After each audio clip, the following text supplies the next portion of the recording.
Olá, meu nome é Marcos Carvalho Lopes e esse é o podcast de Filosofia Pop. Esse é o nosso episódio número 170 e recebemos Jessimusi Cassinda para conversa sobre a filosofia Makua, filosofias em línguas africanas, espaços para filosofar e muito mais coisa.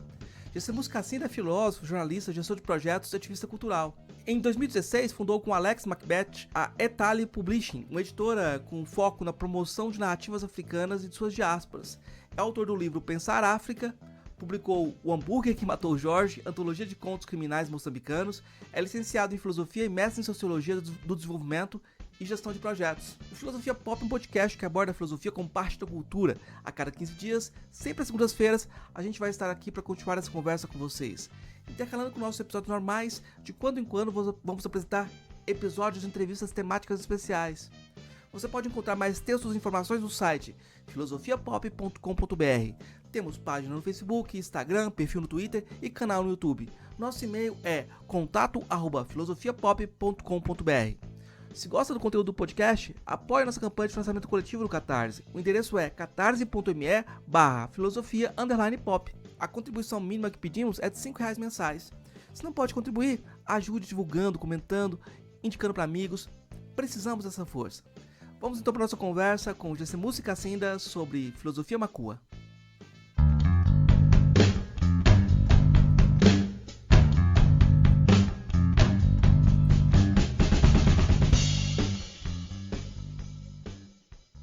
Hoje a gente vai conversar com o Jessimusi Cassinda. Ele é filósofo, jornalista, gestor de projetos e ativista cultural.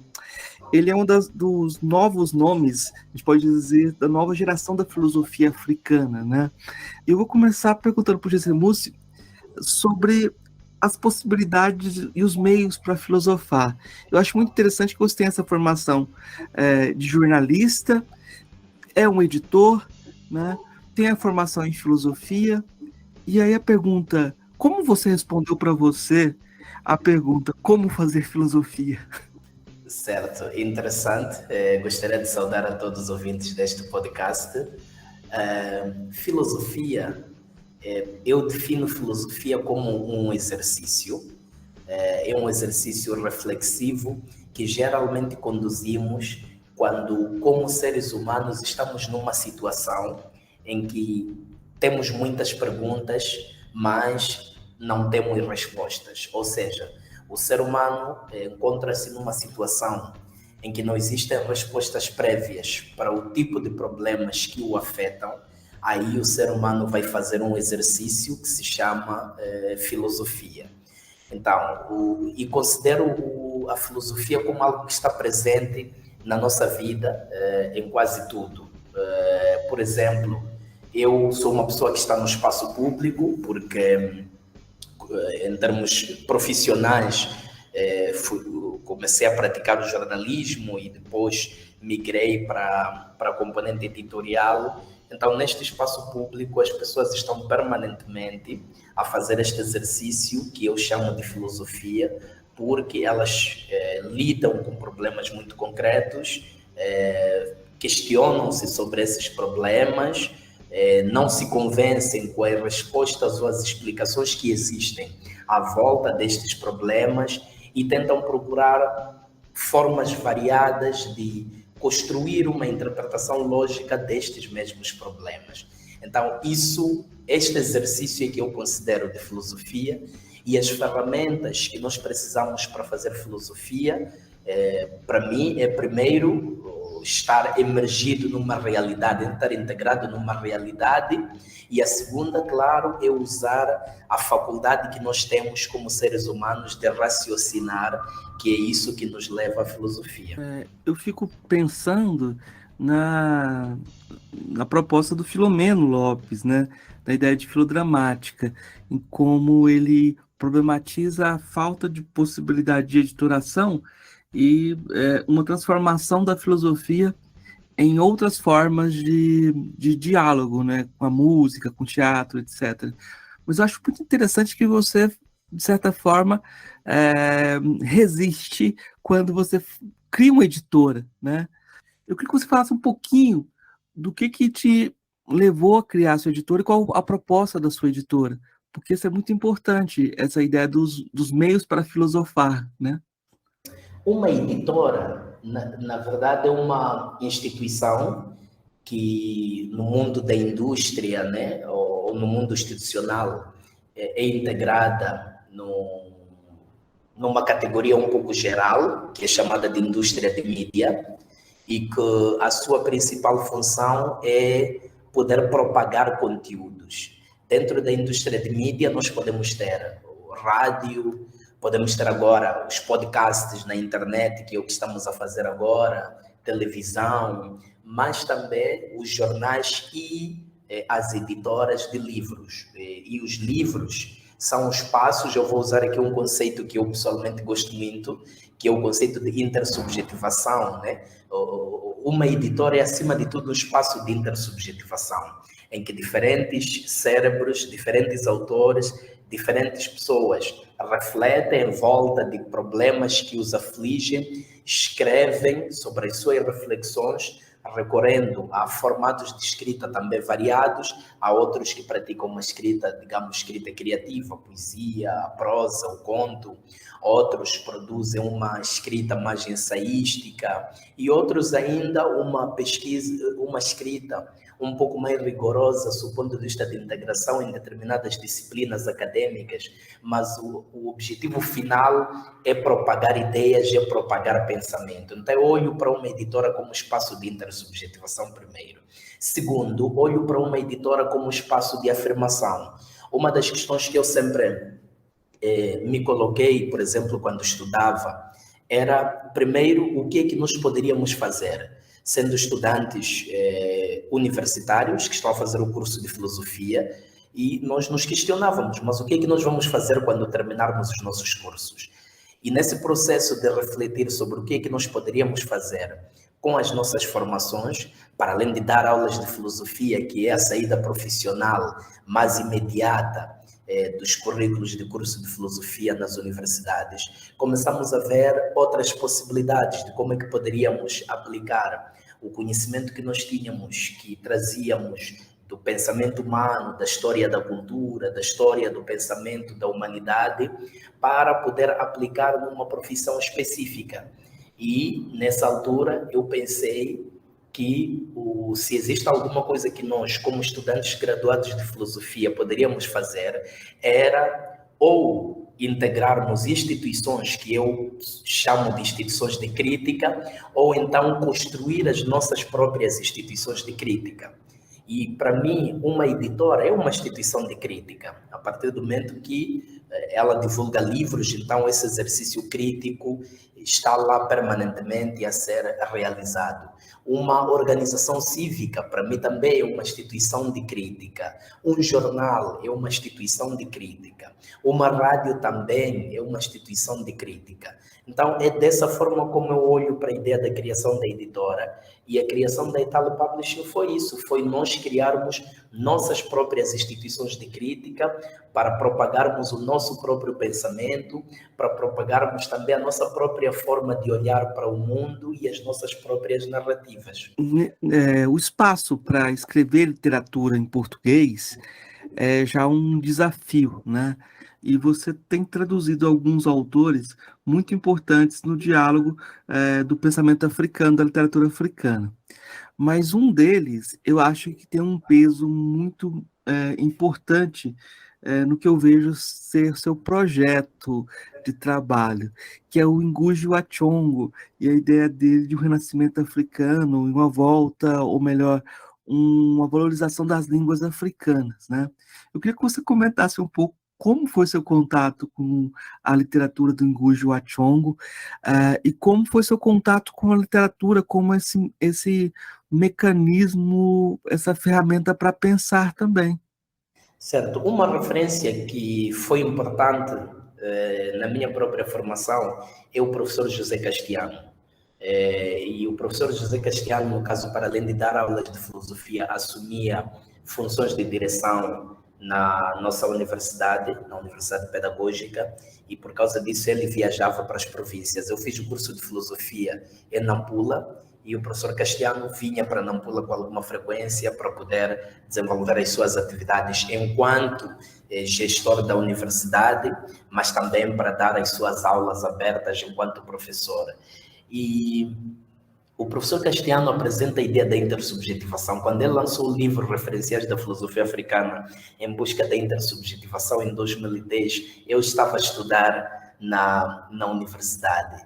E aquilo exerceu sobre nós uma influência muito grande, porque nós estamos a estudar na universidade e um professor da universidade está a lançar o livro e nós estamos a ler o livro, está a nos levar a pensar totalmente fora da caixa.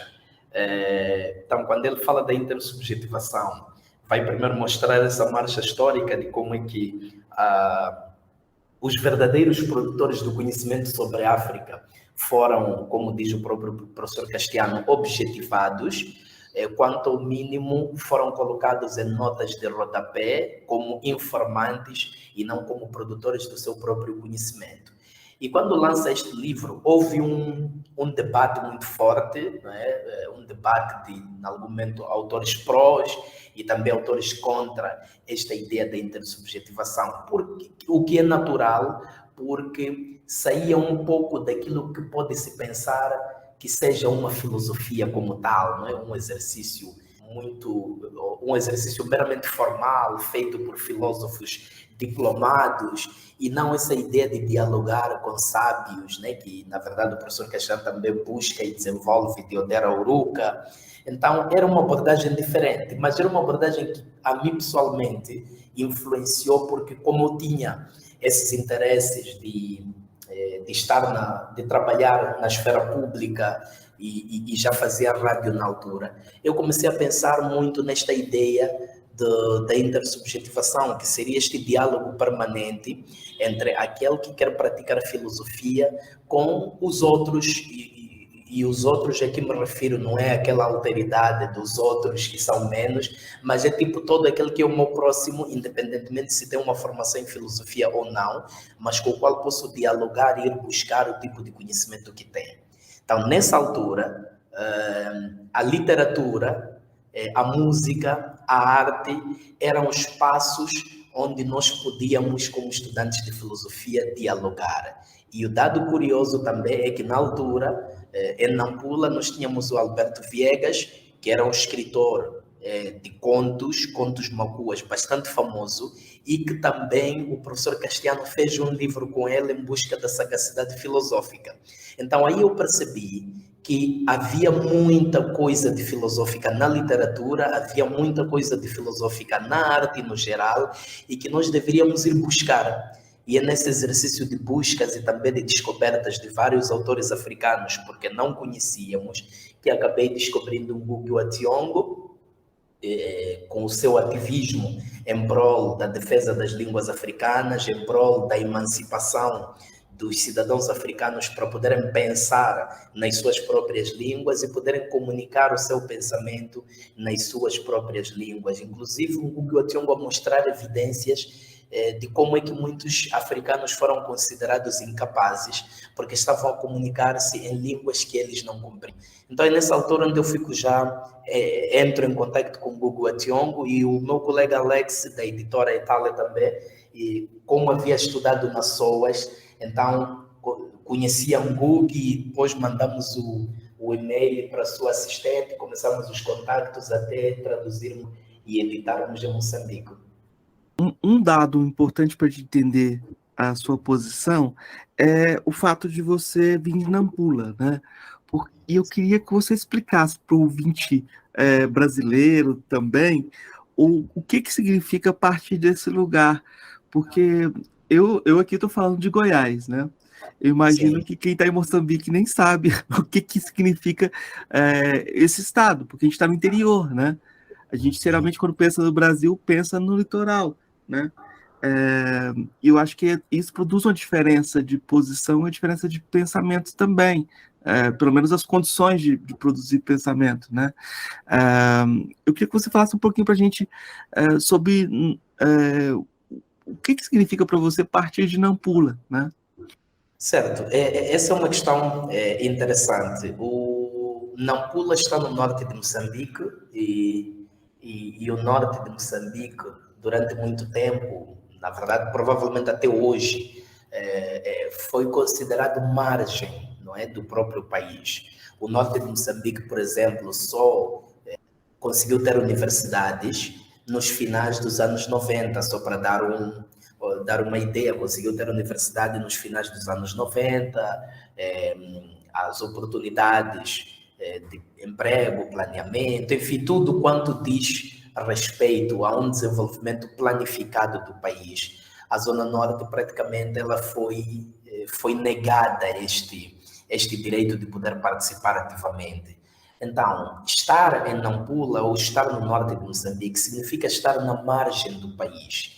E essa margem é uma margem que até é também uma margem cultural ou intelectual, no sentido de que quando se estuda o pensamento moçambicano, quando se estuda a literatura moçambicana, dificilmente se pensa no que é que se produz nesses espaços. Primeiro, porque tem pouca coisa escrita nesses espaços. Segundo, porque também tem poucos autores que falam, no caso, por si próprio. E terceiro, por causa do próprio espaço como tal.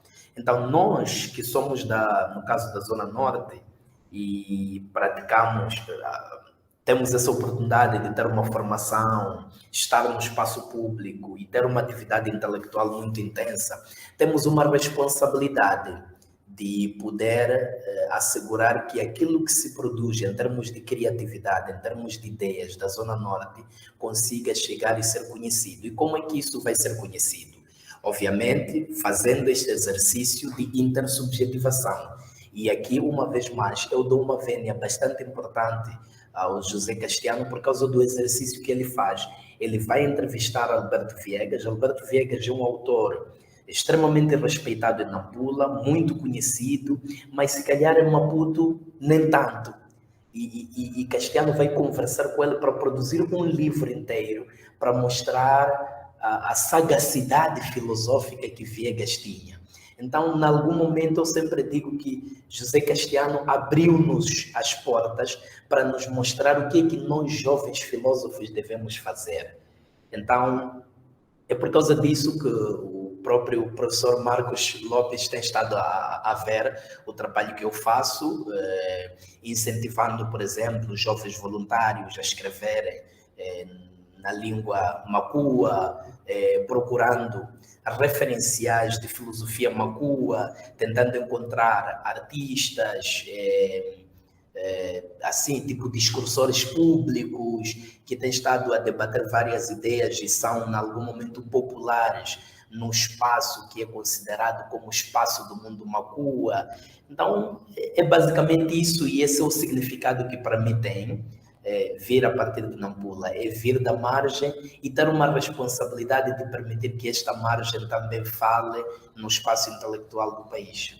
Agora você trouxe um outro termo que é importante na nossa conversa, que é a língua macua, né?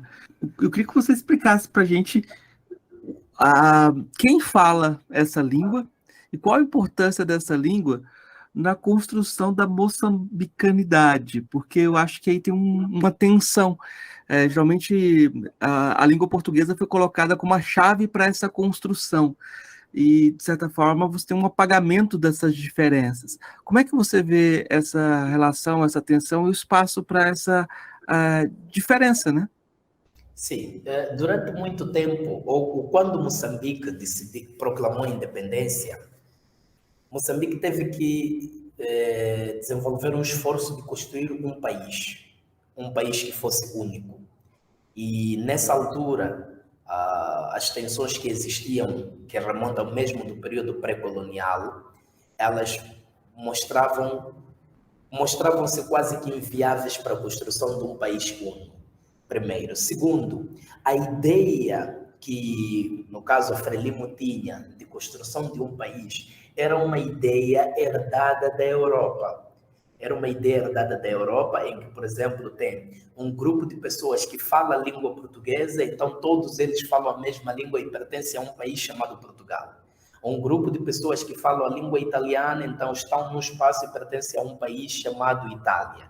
E assim sucessivamente. Então, essa ideia que era um pouco herdada do próprio espaço europeu, principalmente a Europa do Sul, onde Portugal está, e Portugal havia nos colonizado e era a grande referência de Estado que nós tínhamos, fez com que pensássemos de que a única forma de construir um país era tendo todas as pessoas falando a mesma língua. Então, defende-se a língua portuguesa como esse instrumento de unidade nacional, que seria a língua pela qual nós poderíamos usar para nos comunicarmos, e por via disso, esta língua passa a funcionar como uma espécie de motor de unidade nacional. Significa que o tipo de unidade que nós tínhamos, ou o conceito de unidade que nós tínhamos, era um conceito de unidade em que não há diferença. Mas, envolvidos vários anos, este conceito mostrou-se que é inviável, porque os seres humanos entre si, eles são diferentes. Aliás, as próprias partes do corpo humano, né? Mesmo quando a pessoa vai fazer a consulta de vista, os dois olhos dificilmente têm a mesma graduação. Um olho tem uma graduação e o outro olho tem outra. Então, se no meu próprio corpo os dois olhos conseguem ter graduações diferentes, por que nós queremos que no país todas as pessoas falem da mesma forma, pensem da mesma forma, tenham a mesma identidade? Então, essa é, no caso, a crítica que eu coloco sobre a forma como nós pensamos numa unidade nacional. E valorizar as línguas moçambicanas, eu falo, por exemplo, da valorização da língua macua porque eu sou macua e venho deste espaço macua. A língua macua é falada em 4 províncias de Moçambique, é a língua mais falada de Moçambique em termos de estatísticas, e pronto, tenho essa responsabilidade de cultivar esta língua, e não só cultivar a própria língua, como também assegurar que os falantes dessa língua consigam se emancipar e usar a própria língua para divulgar o seu pensamento. Mas tenho defendido um pouco o uso das línguas moçambicanas ou africanas no geral, porque eu não sou defensor da ideia de que todos nós tenhamos que ser iguais, mas sou defensor da ideia de que o que nos torna de fato ricos é essa diferença que nós temos, é essa diversidade que nós temos. Portanto, não olho para a diversidade como algo de conflito ou como algo perigoso, mas olho para a diversidade como algo extremamente positivo. Então, é assim como eu penso, e quando eu falo no trabalho que eu faço de divulgação da língua, da cultura macua, do pensamento macua, a minha missão é de mostrar alternativas. Como eu disse no princípio, da minha forma de ver filosofia, em que filosofia era o exercício que fazemos quando não existem respostas prévias para os problemas que nós atravessamos. Então, ao trazer essas referências de método de como é que os macuas pensam, método de como é que se constrói um discurso na cultura macua, método de próprias diferenças de dentro da cultura macua, porque dentro da cultura macua tem também suas tribos diferentes, que têm sua forma de pensar e de atuar e agir diferente.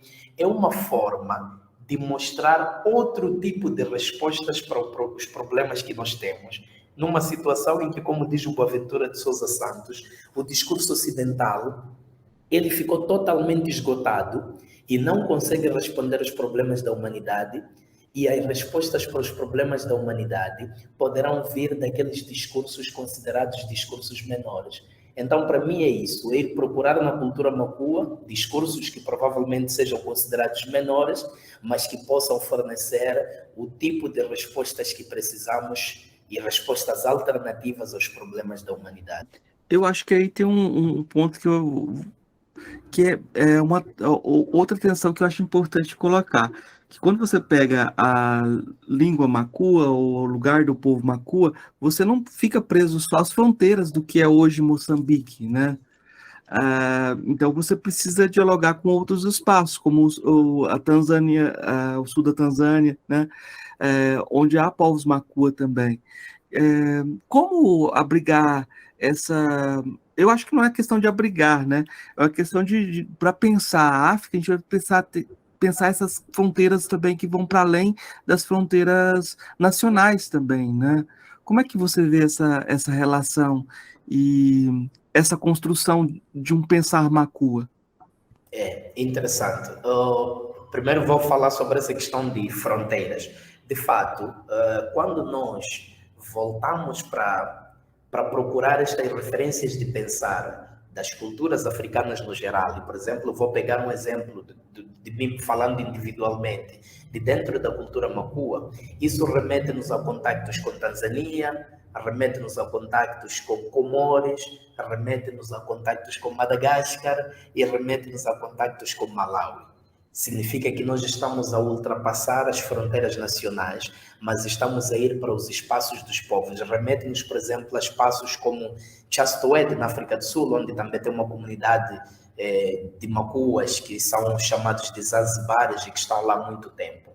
Então, e nós tivemos aqui, por falta um pouco desse tipo de contactos, quando Abdul Razak Gurna, que tem uma literatura que tem muito a ver com Moçambique, que tem muito a ver com o norte de Moçambique, cujo imaginário, cuja descrição da realidade está muito voltada para o norte de Moçambique, o Abdul Razak Gurna foi praticamente rejeitado pela elite intelectual moçambicana, pura e simplesmente porque nós não conseguíamos ver para além do espaço da língua portuguesa. A língua portuguesa ela é bastante importante para Moçambique, mas ao mesmo tempo as outras línguas têm o mesmo nível de importância. Então nós, quando olhamos para Moçambique, temos que olhar para Moçambique como espaço da língua portuguesa, mas como espaço também de várias línguas, e que essas línguas vão se conectar com povos de outros países que não têm na língua portuguesa como sua língua oficial. Então, respondendo à sua pergunta, seria uma ferramenta de promoção de diversidade. Eu vou te perguntar agora sobre características específicas da língua Makua. Como é que você diferencia ou você aproxima do que tem sido chamado de filosofia Banto, né? Porque é uma língua Banto, né? Como é que quais as fontes que você tem procurado para dialogar ou para pensar a filosofia Makua? Certo, essa é uma questão interessante. A filosofia cultural africana, ela vai alterando ao andar do tempo, em função também do debate, das críticas que são colocadas e dos problemas concretos que as pessoas enfrentam. Plácido Temples, quando pensa na filosofia Banto, por exemplo, que ele constrói, o que ele pensou foi ir para o espaço do povo em que ele vive, em que ele estava inserido, captar conceitos gerais, sistematizar e apresentar para dizer que, olha, existe alguma racionalidade filosófica nesses povos. Foi bastante criticado, principalmente pelos filósofos africanos, mas um detalhe que existe em quase toda a crítica que foi feita, não só a Plácido Temples, mas também a toda a etnofilosofia, é que os filósofos africanos eles criticavam Temples por ser um europeu a falar dos africanos, mas, acima de tudo, usando ferramentas europeias para criticar Temples. Então, isso também é uma armadilha interessante, a partir do momento em que, quando você pensa em se emancipar, você depois descobre que não está a conseguir se emancipar, porque a forma como Pauline Hontoge, por exemplo, constrói a crítica à etnofilosofia, ela é uma praticamente transposição da fenomenologia. Então, o instrumento que Pauline Hontoge está a usar não é um instrumento africano. Então, uma das questões que pode se colocar é por que esta crítica de Pauline Hontoge? É uma crítica importante porque ajuda a desenvolver a própria filosofia, porque a filosofia é necessariamente crítica, mas a etnofilosofia não é de todo má ao ponto de poder se deitar no lixo. Acho que essa é a grande mensagem com a qual nós ficamos nesse debate todo sobre esse etnofilosofia ou não. Mas Odera Oruka traz-nos um método que eu acho que é um método interessante. É que Odera Oruka vai para o espaço, no caso do Quênia, do povo em que ele estava inserido, Luo, o povo Luo, e procura pessoas para dialogar com elas, para discutir com elas conceitos filosóficos fundamentais. O que eu tento fazer no meu projeto não é necessariamente ir fazer o que Odera Oruka fez, porque no que Odera Oruka fez também há uma crítica importante que se coloca, é de que o critério para a seleção do chamado sage filósofo é um critério que não é o de todo transparente. Então pode ser um critério que é baseado naquilo que eu observo, primeiro. Segundo, tendo em conta que eu, como filósofo que está a escrever uma tese ou a fazer uma pesquisa, é que crio a ideia de ir conversar com o Sage Filósofo.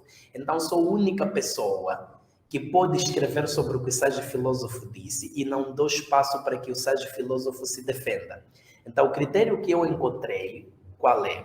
É ir procurar pessoas que dentro daquele espaço da cultura já desenvolvem alguma coisa. Por exemplo, na cultura macua, nós temos músicos, eu dialogo muito, por exemplo, com a Zena Bacar, quer dizer, a partir do momento que a Zena Bacar compõe uma canção, canta, quer dizer que ela tem uma ideia que pretende transmitir, tem uma tese que pretende defender. Então, o que eu vou fazer é interpretar esta música da Zena Bacar, usando um método, por exemplo, que a Lena Retova chamou de Afrophone Philosophy, por exemplo. Mas neste caso é num diálogo com Zena Bacar, por exemplo, uma autora que já não está viva. Mas temos, por exemplo, pessoas como o Sheikh Umar Ayuba. O Sheikh Umar Ayuba é um sheikh do Islã, que inclusive está muito presente nas redes sociais, tem uma página chamada Um Conselho, chama-se Um Conselho de Vida, e ele vem, reflete vários tópicos e várias temáticas, e as pessoas o seguem e o acompanham.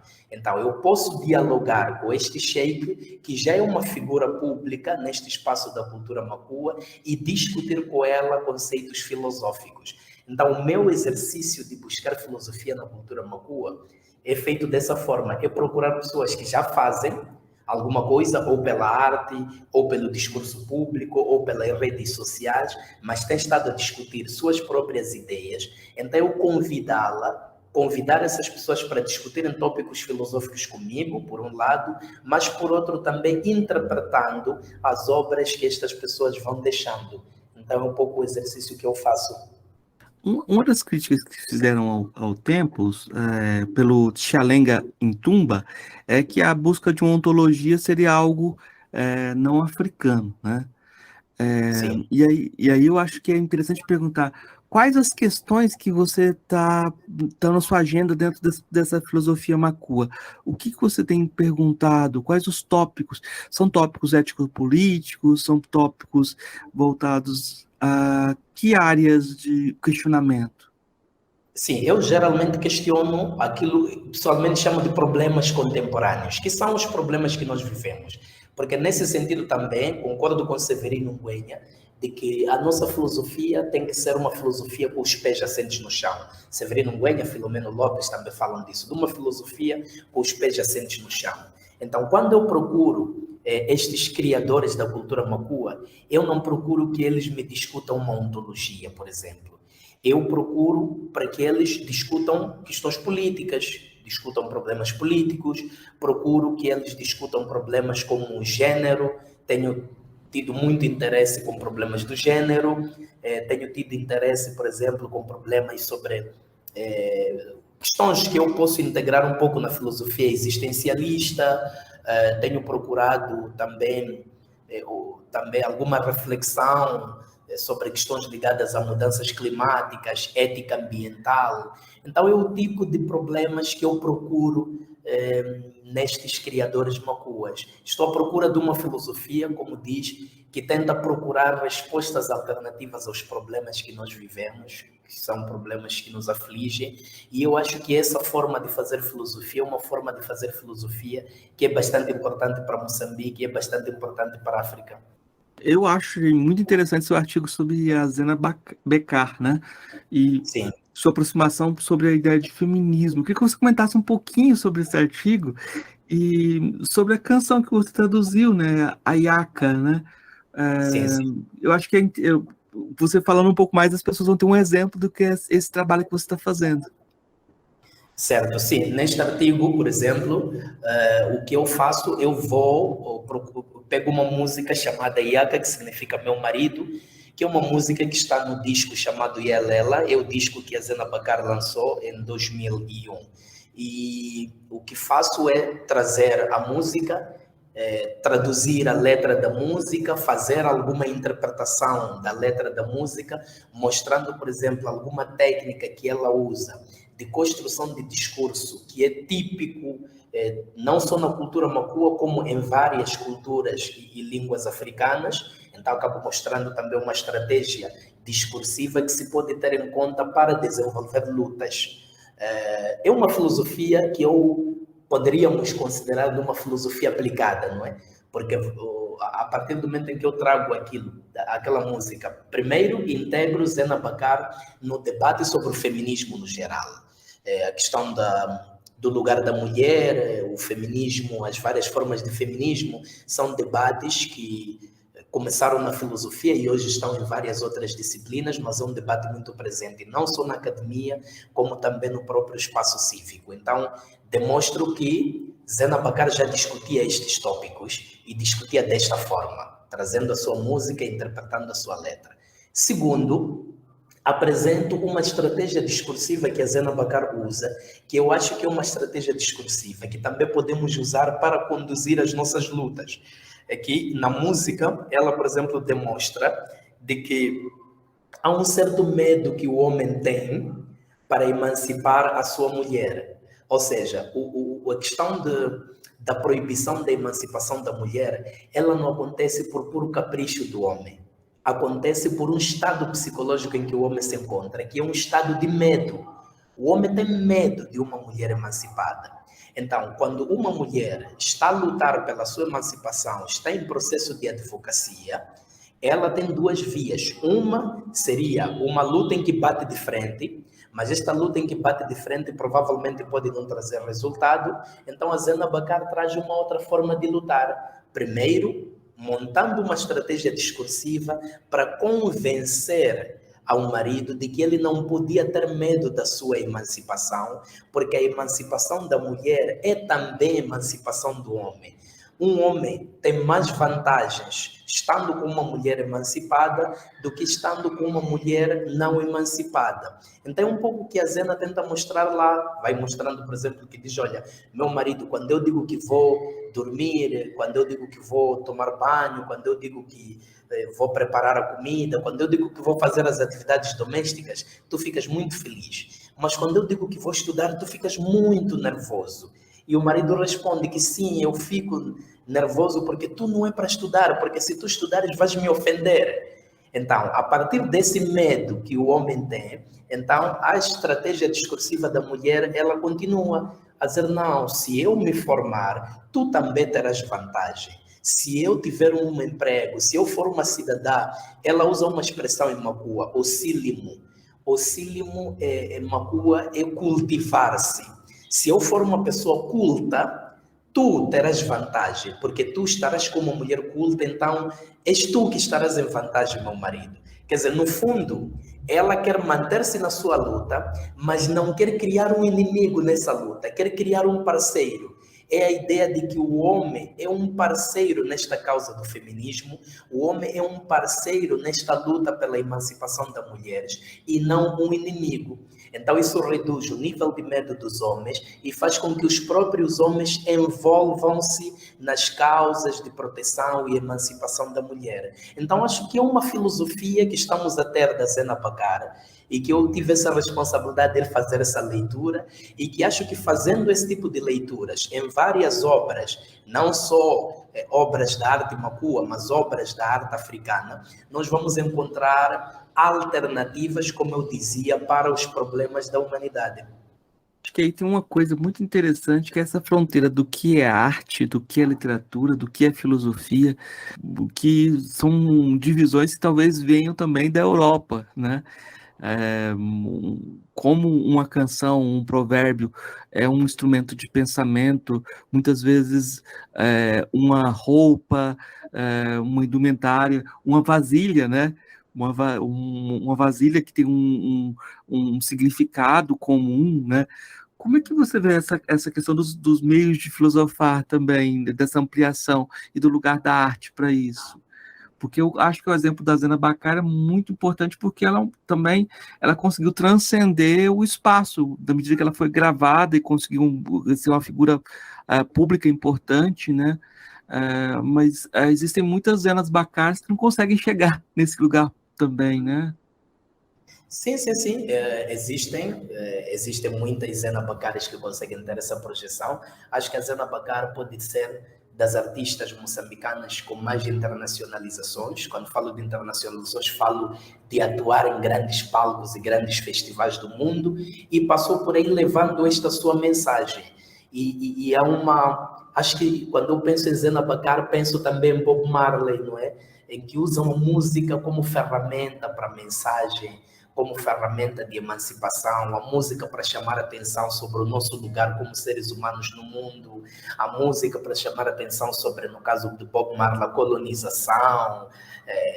colonização mental também. Acho que Bob Marley, uma das músicas que nós reproduzíamos muito na universidade, né? Emancipate, Redemption Song, Emancipate yourself from the mental slavery. Então, enfim, a música tem muito esse poder, a arte no geral tem esse poder. E eu, quando penso por aquilo que eu aprendi como filosofia, eu não consigo enquadrar a filosofia dentro de fronteiras. Primeiro, por causa do objeto da filosofia, que é um objeto que é difícil de captar e colocar numa caixa e dizer que isto é que é o objeto da filosofia.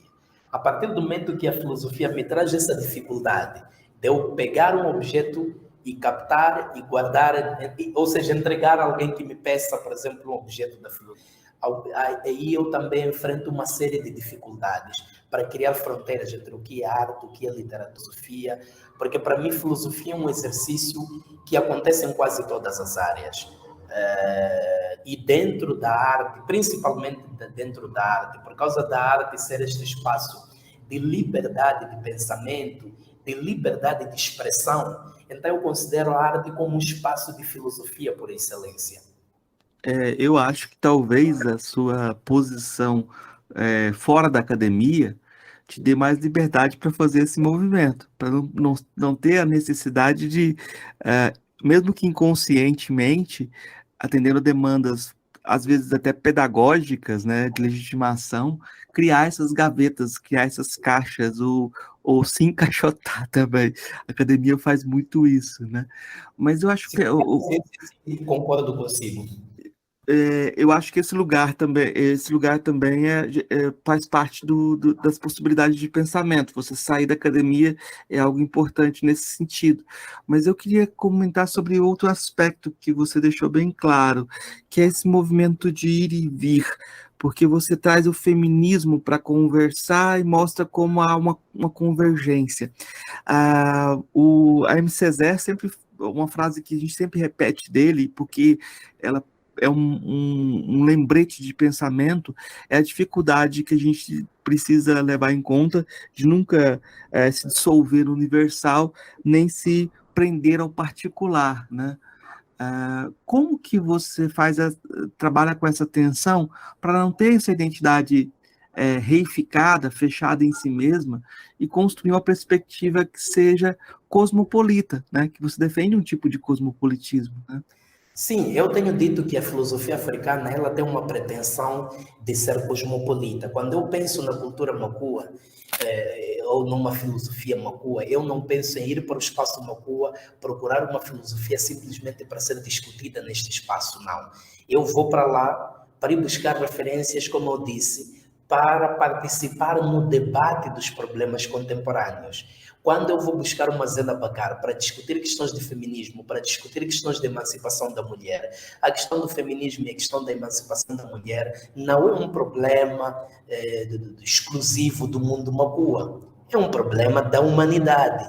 Então, o que estou a fazer é ir buscar as referências daquilo que eu tenho mais experiência, daquilo que eu tenho mais vivência, para participar no debate.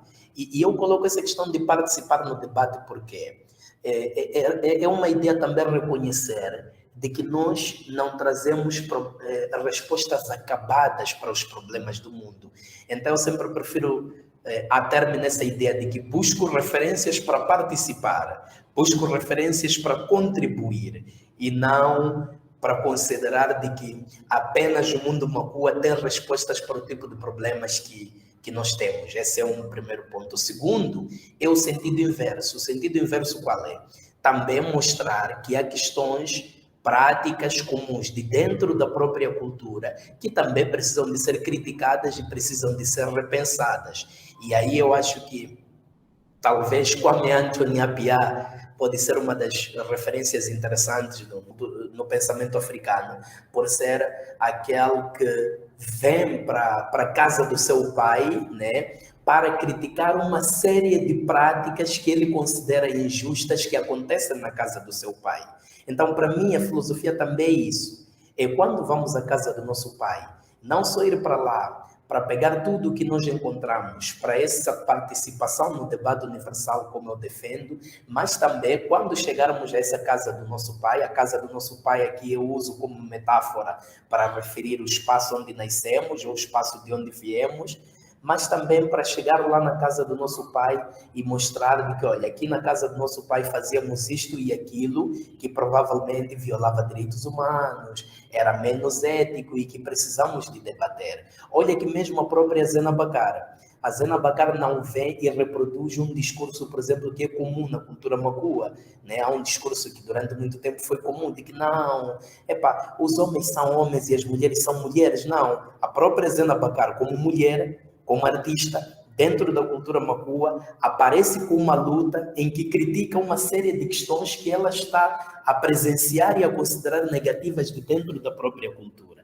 Então, acho que é preciso não nos amarrarmos em olhar para estes espaços como espaços meramente triunfalistas, mas mostrar que lá também existem erros, não é? Existem erros. Eu acho que posso entender um pouco a questão do professor Marcos Lopes, porque, por exemplo, tenho estado a ver principalmente os cidadãos afro-brasileiros, quando eles pensam numa África, usando essa metáfora do Kwame Appiah, como uma casa do meu pai onde tudo é perfeito. Não é isso. É uma casa do meu pai, mas essa casa do meu pai tem coisas boas que nós podemos pegar como referência, mas também há coisas que não são perfeitas que nós devemos contribuir para repará-las. Se for essa casa do meu pai onde tudo é bom, essa Wakanda, ela é mais norte-americana do que qualquer outra coisa, né? Mas, Exatamente. Sim. mas é muito curioso isso também, porque as interpretações estão vindo dos Estados Unidos sem passar pela África. Então, tá chegando direto as interpretações aqui no Brasil e às vezes contamina o debate. Mas eu queria voltar para as suas questões, assim. Eu vou te fazer o questionamento que talvez seja aquilo que você ouve comumente. A acusação que se faz quando você parte de demandas de grupos particulares em África é a acusação de tribalismo, né? Que você, quando vai pensar a filosofia macua, você está contribuindo para o tribalismo, né? Eu acho que é importante encarar de frente essa acusação, porque é uma acusação comum. E nesse sentido, eu vou reforçar a acusação para que você possa se defender melhor. Eu vou fazer o papel do Adimanto aqui, do Glauco do Adimanto. Por exemplo, o Ngugi wa Thiong'o defende a língua Gikui, continua defendendo a língua Gikui. Só que a língua Gikui é hegemônica, né, no Quênia. Ela é a língua da maior parte, o grupo étnico mais amplo, né? E chegou um ponto que esse grupo se tornou, se arvorou a ser a identidade verdadeira dos quenianos, né? E você teve um massacre em 2008 por conta disso, né? Desse tipo de particularismo, né? Como é que você vê todas essas questões? Porque eu acho que essa questão do Ngugi, o Achongo e o massacre de 2008 é um problema mesmo, né? Sim. Essa é uma questão interessante que acho que deve se evitar a todo custo. A minha defesa em relação a isso é de que o problema não está na referência e na defesa às línguas. O problema está na defesa às nossas línguas ou às nossas culturas, não reconhecendo as outras. Acho que aqui está o problema. É que o que acontece? Tanto aquele que defende, por exemplo, uma Macua, corre o risco de defender uma Macua a todo custo e não reconhecer, por exemplo, as outras línguas, assim como os que defendem a língua portuguesa. Aliás, a maioria dos que defendem a língua portuguesa como instrumento de unidade nacional são extremamente intolerantes quanto ao uso das outras línguas.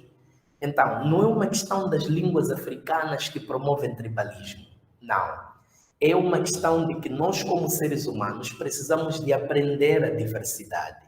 Há necessidade de desenvolvimento de uma pedagogia da diversidade, porque o que precisamos é de uma pedagogia da diversidade e não achar que evitar fazer referência aos grupos, no caso, os grupos etnolinguísticos africanos, estaríamos a evitar tribalismo. Não, no fundo não evitamos, porque mesmo os intelectuais que defendem exclusivamente a língua portuguesa, eles são bastante intolerantes à língua portuguesa, ao inglês ou às línguas europeias. Eles são bastante intolerantes com quem não as conheça ou com quem não as utilize para, no caso, para a comunicação do pensamento, para a comunicação das suas ideias.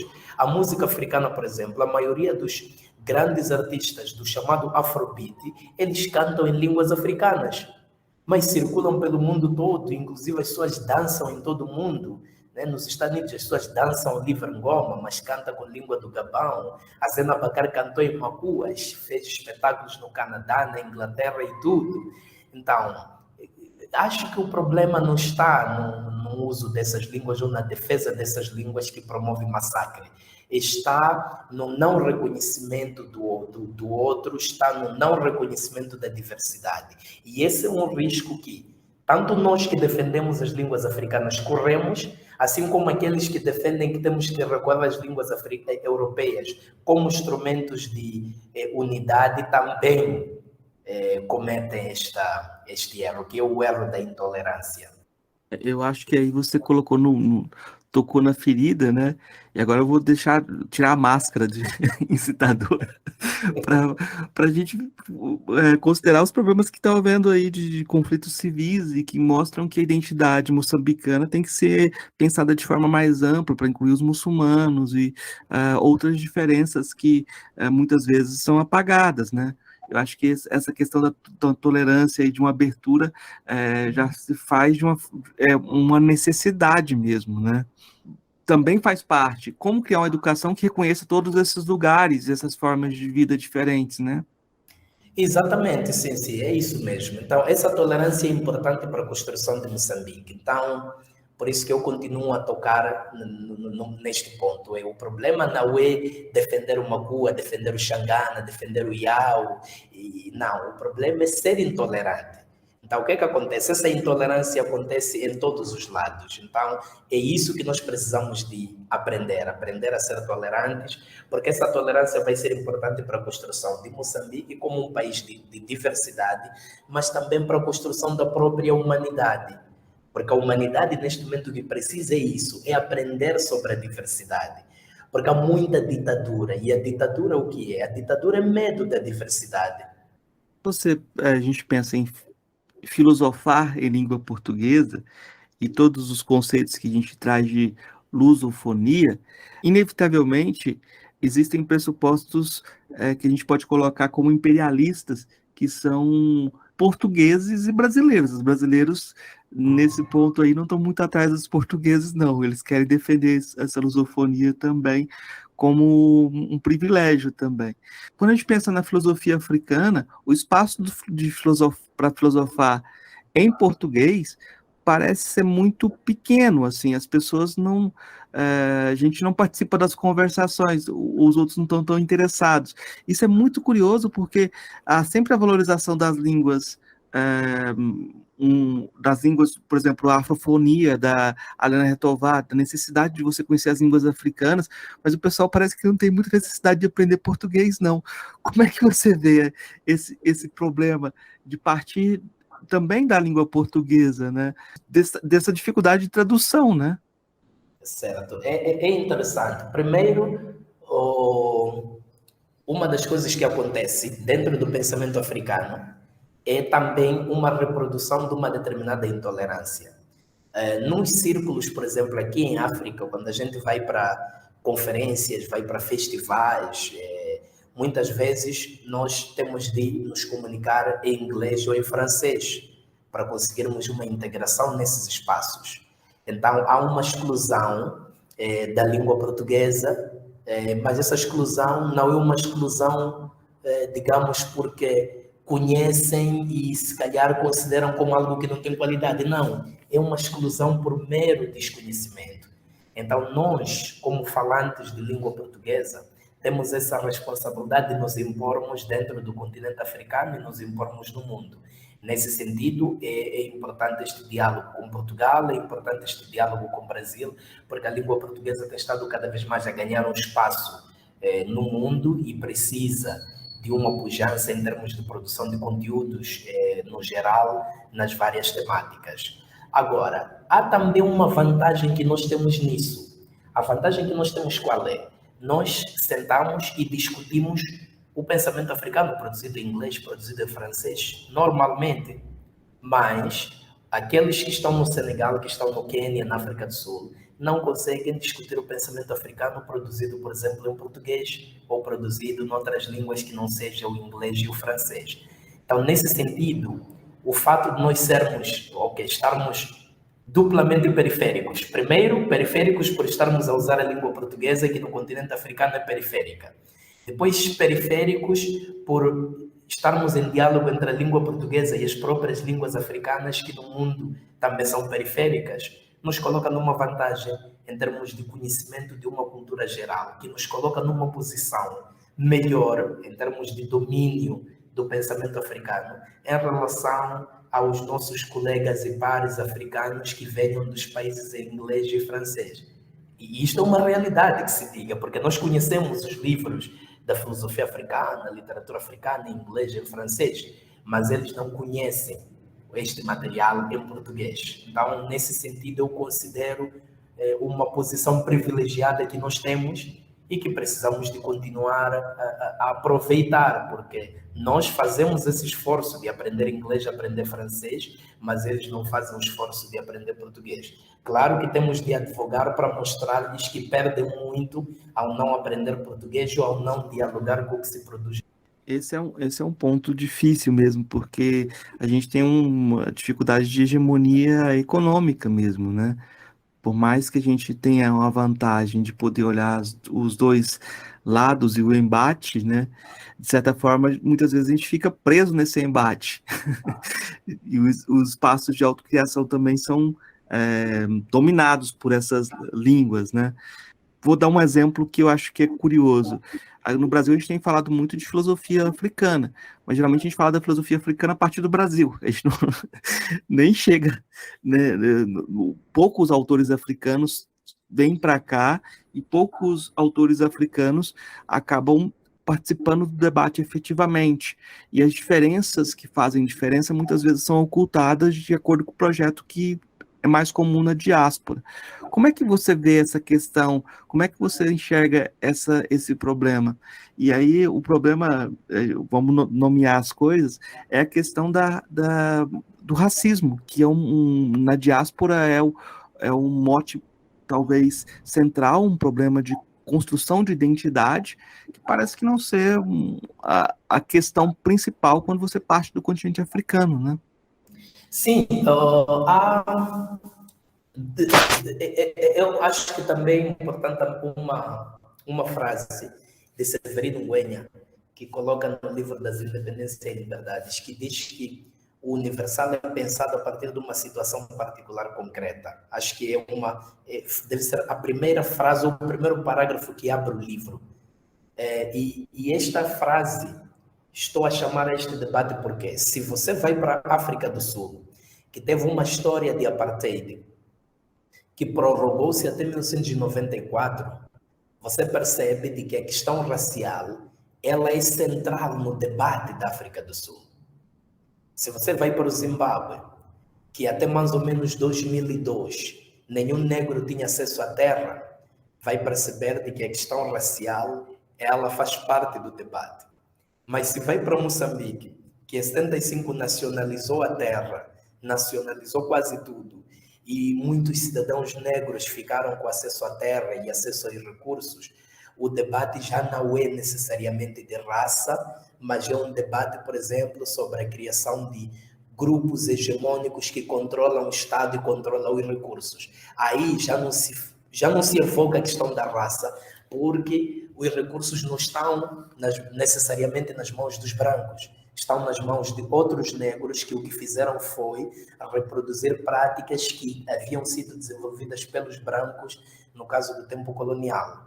Então, os problemas vão variando em função da realidade de cada país e a realidade histórica de cada país. Na diáspora, por exemplo, quando se pensa em filosofia africana, aliás, agora quando se fala até nos Estados Unidos, quando falam de Africana Philosophy, não é necessariamente africano, mas acaba sendo quase tudo que é negro, não é? Então, quando se pensa numa filosofia negra na diáspora, ou quando se pensa na filosofia africana na diáspora, a filosofia africana na diáspora é necessariamente filosofia negra, ou é necessariamente uma filosofia de discussão sobre o lugar do negro. Mas isso justifica-se, é porque lá na diáspora o negro não está a sentir-se integrado, então esta questão da sua integração acaba sendo central nas suas reflexões, o que poderá ser diferente, por exemplo, de Moçambique.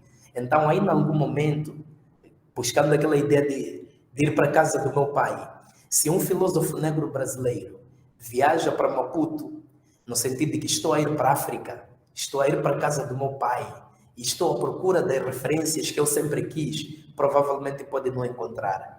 E pode se frustrar. Acho que o professor Marcos conhece essa realidade. Eu conheço alguma coisa dessa dificuldade, desse imaginário, mas muito mais pelo contato com que a Unilab me proporcionou, né? Os diálogos que eu tenho mais efetivos com outros professores africanos, né?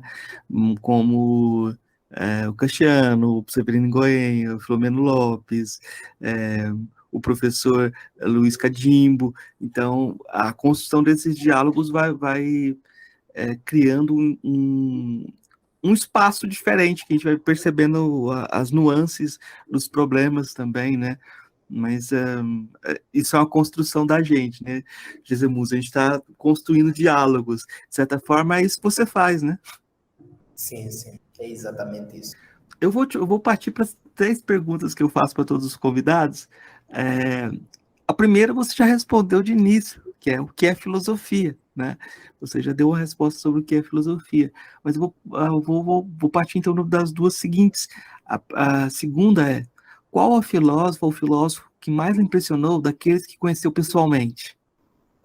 Certo. Acho que essa é uma questão interessante. Eu poderia falar de um filósofo que não tive a oportunidade de conhecê-lo pessoalmente, como um filósofo que, para mim, acho que ele fez uma revolução copernicana na filosofia africana, que é o Dera Uruka. Não tive a oportunidade de conhecê-lo pessoalmente, mas li o seu material, e quando estive em Nairobi, encontrei-me com o professor Francis Ouaga, que foi seu assistente, e o professor Iriar, e que praticamente abriram os arquivos para eu poder ler uma boa parte do espólio do professor Dera Uruka. É uma pena que eu não tinha conhecido pessoalmente, mas acho que o Dera Uruka fez uma revolução copernicana na filosofia africana. E, em termos de filósofo que eu lidei pessoalmente com ele, que influenciou-me bastante e que também acho que segue também esta linhagem do Dera Uruka, é o professor José Castiano. Qual a sua filósofa ou filósofo favorito? É a terceira questão. Ok, acho que já respondi. Falei de Odera Uruka. Odera Uruka é um dos meus filósofos favoritos, mas também aprecio a filosofia de Jean-Paul Sartre. Eu ia chamar a atenção para o Sartre como essa busca do lugar do intelectual, né? E eu vejo essa busca em vários autores africanos, né? Inclusive no Severino Goenha, né? Mas eu vejo também um embate entre essa posição do intelectual indivíduo, né? E a necessidade, muitas vezes imposta, de você falar para uma coletividade. Você falar em nome da África, você falar em nome de uma comunidade. Você vê que essa tensão está presente no seu trabalho? Como é que você vê essa tensão entre essa posição do indivíduo e a posição do coletivo. Essa tensão é algo que acontece mais por força da diáspora ou é algo que acontece no espaço mesmo de Moçambique, no espaço mesmo de Nampula? Bem, eu acho que deve ser uma tensão da diáspora, porque para nós lemos os filósofos quase todos, e dentro de cada um dos filósofos sempre tentamos procurar algo que achamos que pode ser importante para a nossa própria luta. E, pessoalmente, eu nunca me olhei como alguém que estivesse a falar em nome de. Eu falo em meu nome, como Gessimose, pratico a minha própria filosofia, o que busco na cultura macuá são referências para debater e não falar em nome da África ou falar em nome da cultura macuá. Então, e eu acho que deve ser isso também que Odera Oruka buscava, por isso que a filosofia da sagacidade é esta filosofia de diálogo com os sábios filósofos. Não é para ir falar em nome do povo Luo, mas é ir para o espaço do povo Luo e provocar um exercício de debate intelectual com as pessoas do povo Luo. Então, não consigo encontrar aqui um conflito, pelo menos olhando para esse sentido. E o que me faz também, por exemplo, no argumento ser apreciador da filosofia de Sartre é o fato da filosofia de Sartre lidar com estas temáticas que nos dizem muito respeito, que é o nosso próprio interior, a questão da nossa essência, a nossa existência, né? Pronto, questões de identidade, como é que nós nos posicionamos no próprio espaço, a nossa própria liberdade, enfim, é um pouco dessas coisas, o humanismo, é um pouco essas questões que me fazem apreciar Sartre. Eu acho ótimo também pela questão da aproximação com a literatura, né? De você ter a literatura filosófica, né? Eu acho que é um dado comum com esses autores, Ngugi wa Thiong'o, Soyinka, né? A gente pode colocar eles nesse universo de autores que fazem uma literatura filosófica, né? Mas eu vou pedir então, Jesus, indicações. O que você indicaria para os nossos ouvintes de leitura, música, filme, que você quiser indicar? Certo. Em termos de leitura, agora eu vou propor o livro Filodramática, do Filomeno Lopes, que acho que é um livro extremamente interessante, porque faz essa reflexão da situação da filosofia no PALOP, mas acima de tudo mobilizando-nos para a luta, principalmente a partir do pensamento de Amílcar Cabral, que acho que é extremamente fundamental. Então, Filodramática, de Filomeno Lopes, é o livro que eu poderia recomendar para leitura neste momento. E o filme, este é um filme, acho que é um dos meus filmes favoritos, é o filme O Grande Debate. É um filme, O Grande Debate ou então O Grande Desafio, dependendo das traduções que formos a encontrar, e que é um filme que foi dirigido por Denzel Washington, que tem um personagem chamado Melvin Tolson, que é representado pelo próprio Denzel Washington, que faz o papel de professor do Wally College, numa cidade racista dos Estados Unidos, nos anos de 1930, e que é um filme que foi inspirado no movimento negro de Harlem, e que pessoalmente gosto muito, porque por um lado mostra este exercício de debate para a luta, mas também é um filme extremamente argumentativo, porque os personagens participam em vários debates, recorrendo à lógica para pensar e para discutir temáticas sobre a integração do negro na sociedade americana. Eu vou indicar, vou falar da sua editora. Acho que as pessoas têm que dar uma olhada para a sua editora. A Itália Publishing tem traduzido coisas que não existem no Brasil, né? Então, a gente precisa arranjar meios de trazer esses livros para o Brasil, né? Também, porque a gente começa a ficar... Livro é um negócio complicado, né? Você fica com inveja, você quer ter os livros e quer ter acesso aos textos, são objetos, como diria o Caetano Veloso, transcendentes, né? A gente fica viciado também, né, nessa busca por por esses objetos, né?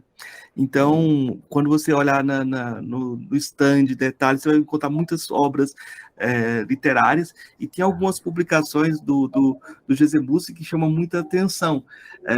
Eu acho que uma das coisas que tem sido comum nos filósofos africanos de língua portuguesa, esses que têm essa dupla identidade, né? O José Mussi, ele tem esse ponto em comum com o Filomeno Lopes, que quando ele quer, ele fala que é jornalista, sabe? Sim, sim. Então, ele tem essa dupla identidade também como jornalista, e aí ele tem uma coletânea de entrevistas chamada Pensar África, que eu acho muito interessante também, que aí você coloca as pessoas para dialogar e cria um espaço de conversação.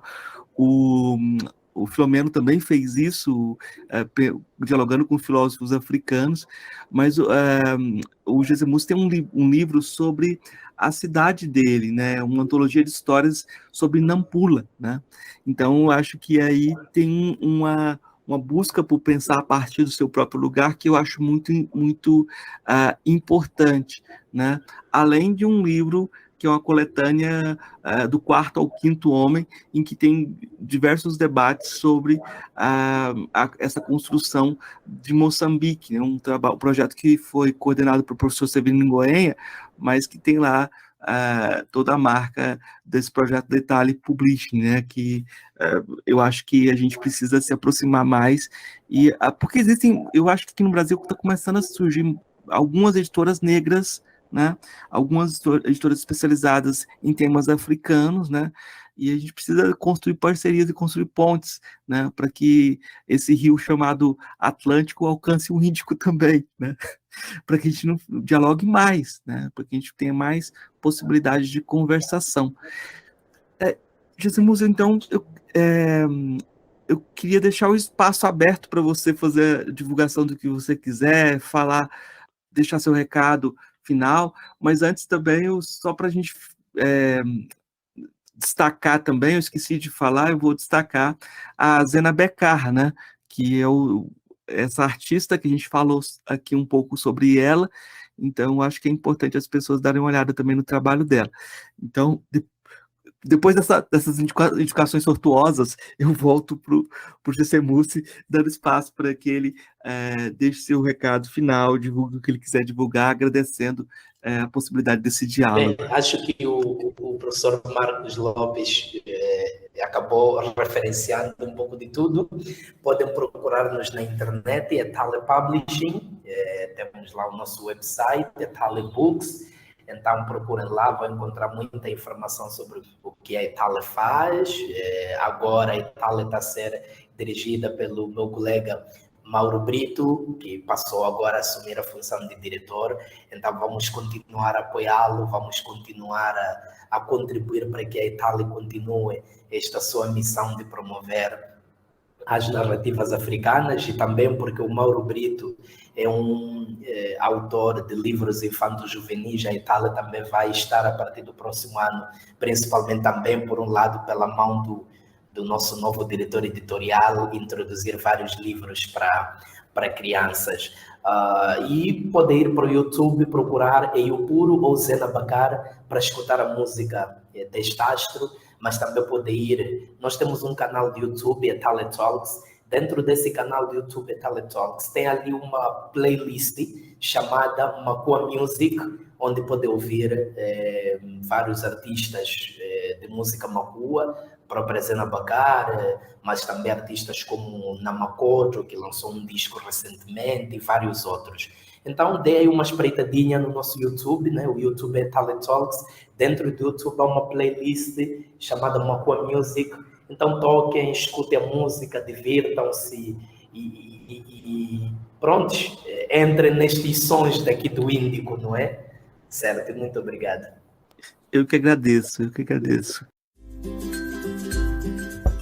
Ei, gostou do nosso episódio? Apoia a gente lá no Catarse, é só R$5 por mês, o preço de um cafezinho. Ajuda a gente a continuar divulgando a filosofia no Brasil. catarse.me/filosofia_pop.